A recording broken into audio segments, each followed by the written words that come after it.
Baghdad کے بازار میں ہر قسم کے تاجروں کا ہجوم رہتا تھا، مگر ان سب میں ایک عجیب و غریب سوداگر خاص تھا جس کی دکان کے سامنے لوگ حیرت سے رک جاتے۔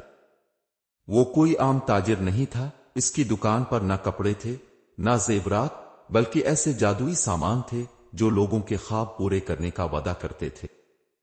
ایک دن اس کی دکان کے باہر لکڑی کے بورڈ پر ایک نیا اشتہار لگا ہوا تھا، اپنے ٹوٹے خوابوں کو حقیقت بنائیں، آج ہی آئیے اور جادوئی آئٹمز خریدیں۔ ایک غریب کسان نام اسماعیل، جو کئی سالوں سے اپنی زمین بچانے کے لیے جدوجہد کر رہا تھا، اس اعلان کو دیکھ کر رک گیا۔ اس کے دل میں تجسس اور امید نے جنم لیا۔ اگر یہ سچ ہے تو شاید میری مشکلات ختم ہو جائیں گی، اس نے دل میں سوچا اور دکان کے اندر چلا گیا۔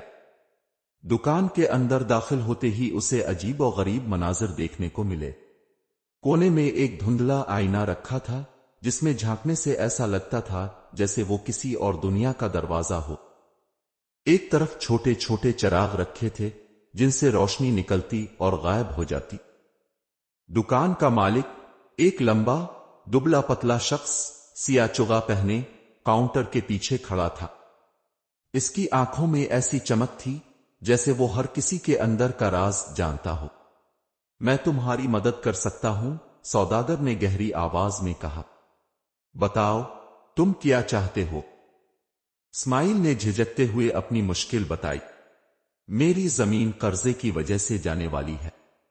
اگر کچھ ایسا ہو جائے کہ میں قرض ادا کر سکوں تو میری زندگی بدل سکتی ہے۔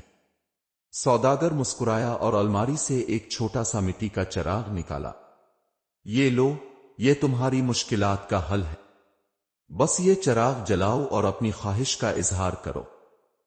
کیا اس کی کوئی قیمت نہیں؟ اسماعیل نے ڈرتے ہوئے پوچھا۔ ہر چیز کی قیمت ہوتی ہے دوست، سوداگر نے کہا، مگر یہ قیمت تمہیں بعد میں معلوم ہوگی۔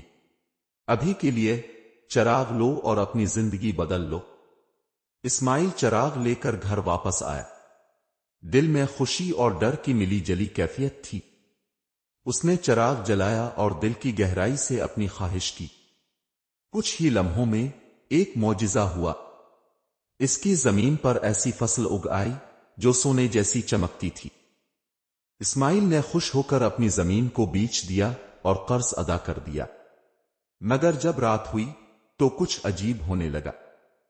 اسماعیل کے خوابوں میں سوداگر کی آواز گونجنے لگی جو کہہ رہا تھا، اب وقت آ گیا ہے کہ قیمت چکائی جائے۔ اسماعیل نے اگلی صبح خوشی خوشی اپنے قرض خواہوں کو سارا قرض ادا کر دیا اور بچی ہوئی دولت سے اپنی زمین کو مزید بہتر بنانے کے منصوبے بنائے۔ لیکن سوداگر کی آواز جو رات بھر اس کے خوابوں میں گونجتی رہی تھی، اس کے دل میں بے چینی پیدا کر رہی تھی۔ کیا قیمت چکانے کا وقت واقعی آ گیا تھا؟ اسماعیل نے خود کو تسلی دی کہ شاید یہ صرف اس کا وہم ہے۔ لیکن اگلی رات جب وہ اپنے نرم بستر پر سو رہا تھا، اسے اچانک لگا جیسے کمرے میں کوئی موجود ہے۔ وہ ہڑبڑا کر اٹھا تو دیکھا کہ وہی سوداگر سیاہ چغے میں اس کے سامنے کھڑا ہے، اس کی آنکھوں میں وہی پراسرار چمک۔ میں تمہیں خبردار کر چکا تھا اسماعیل، سوداگر نے کہا، ہر خواہش کی ایک قیمت ہوتی ہے۔ کیا قیمت؟ اسماعیل نے کانپتے ہوئے پوچھا۔ سوداگر نے مٹی کا وہی چراغ نکال کر کہا، اب اس چراغ کو واپس لو اور میرے لیے 5 نئے خوابوں کے مالک تلاش کرو۔ وہ لوگ جو اپنی خواہشیں پوری کرنا چاہتے ہیں۔ جب تک تم 5 خواب بیچ نہیں دیتے، تمہارے دن سکون سے نہیں گزر سکیں گے۔ اسماعیل کی آنکھیں حیرت سے پھٹ گئیں۔ مگر میں نے تو اپنی قیمت چکائی تھی، اپنی زمین بیچ کر قرض ادا کیا۔ یہ تمہاری نہیں، چراغ کی خواہش تھی، سوداگر نے پراسرار انداز میں جواب دیا۔ اب تمہیں وہی کرنا ہوگا جو میں کہہ رہا ہوں، ورنہ وہ سکون جو تم نے پایا ہے ہمیشہ کے لیے تم سے چھین لیا جائے گا۔ اسماعیل کے پاس کوئی راستہ نہیں بچا تھا۔ اگلی صبح وہ چراغ لے کر بغداد کے بازار میں پہنچا۔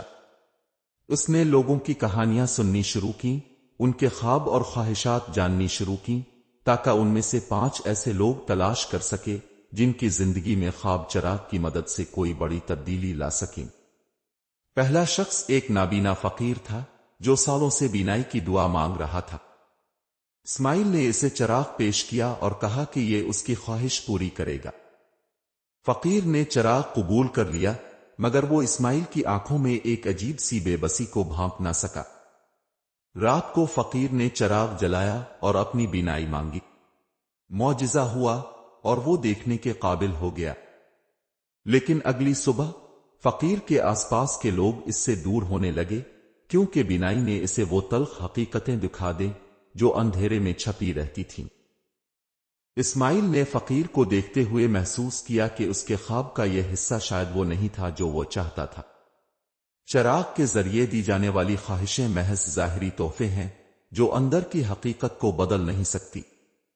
اس نے مزید لوگوں کو تلاش کرنا شروع کیا، مگر ہر بار اسے یہی محسوس ہوتا کہ جیسے کوئی پوشیدہ طاقت اس کی کوششوں کو سبوتاژ کر رہی ہو۔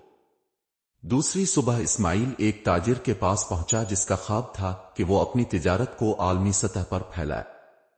اس نے اس سے بات کی اور چراغ کے ذریعے اس کی خواہش کو پورا کرنے کی پیشکش کی۔ تاجر نے کوئی شک نہ کیا اور اس سے چراغ لے لیا۔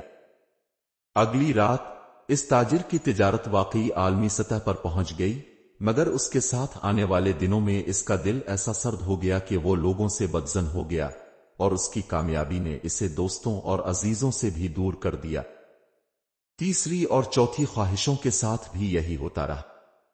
ایک نوجوان لڑکی جو شہرت کی خواہش رکھتی تھی، اس نے چراغ کے ذریعے اپنی آواز کو بے پناہ مقبولیت تک پہنچایا، لیکن اس کی زندگی میں ہر خوشی کے ساتھ ایک اجنبیت آتی گئی۔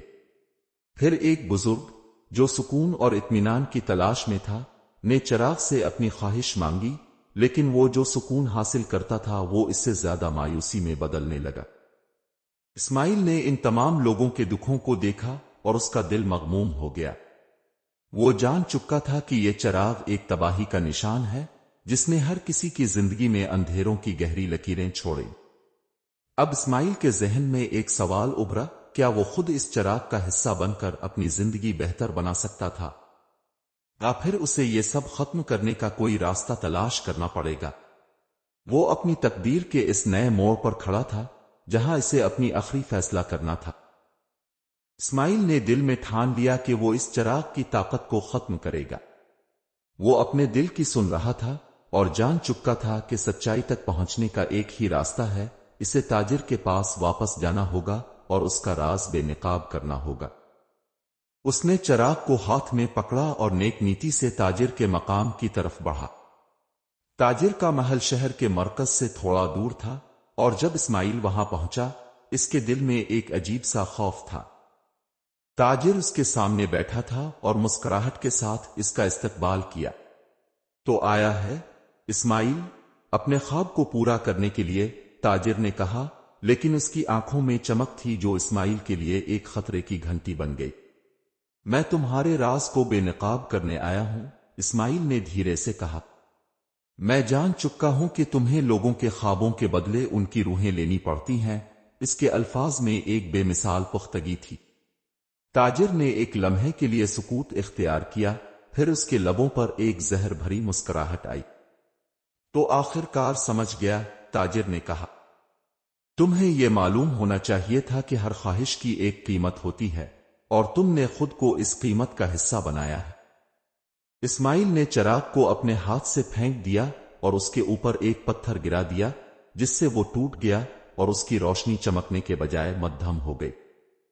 تاجر کی آنکھوں میں غصہ اور بے بسی دونوں کی جھلک تھی۔ تم نے میرے کھیل کو ختم کر دیا، وہ بولا، لیکن تم نہیں جانتے کہ یہ تمہاری زندگی کا سب سے بڑا فیصلہ ہوگا۔ اسماعیل نے سر جھکایا اور کہا، ہر خواب کو حقیقت کا سامنا کرنا پڑتا ہے، اور اب میں اس حقیقت کو دیکھ چکا ہوں کہ خوشی اندر سے آتی ہے، نہ کہ کسی جادو سے۔ تاجر کا جسم آہستہ آہستہ غائب ہونا شروع ہو گیا، اور اسماعیل نے پہلی بار اپنے دل میں سکون محسوس کیا۔ اس نے دیکھا کہ اس کا شہر، جس نے اس کے سامنے اتنے سارے خوابوں کی قیمت رکھی تھی، اب ایک نیا رخ اختیار کرتا ہے۔ اسماعیل واپس شہر کی گلیوں میں آیا۔ اس کے سامنے ایک نیا دور تھا، جہاں لوگ اپنی تقدیر خود بنا سکتے تھے، اور جہاں خوابوں کا تعلق صرف حقیقت سے تھا۔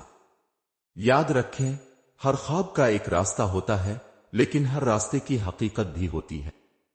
اگر آپ کو یہ کہانی پسند آئی ہو تو ہمارے چینل کو لائک کریں، شیئر کریں اور سبسکرائب کرنا نہ بھولیں تاکہ ایسی مزید دلچسپ کہانیاں اب تک پہنچ سکیں۔ شکریہ۔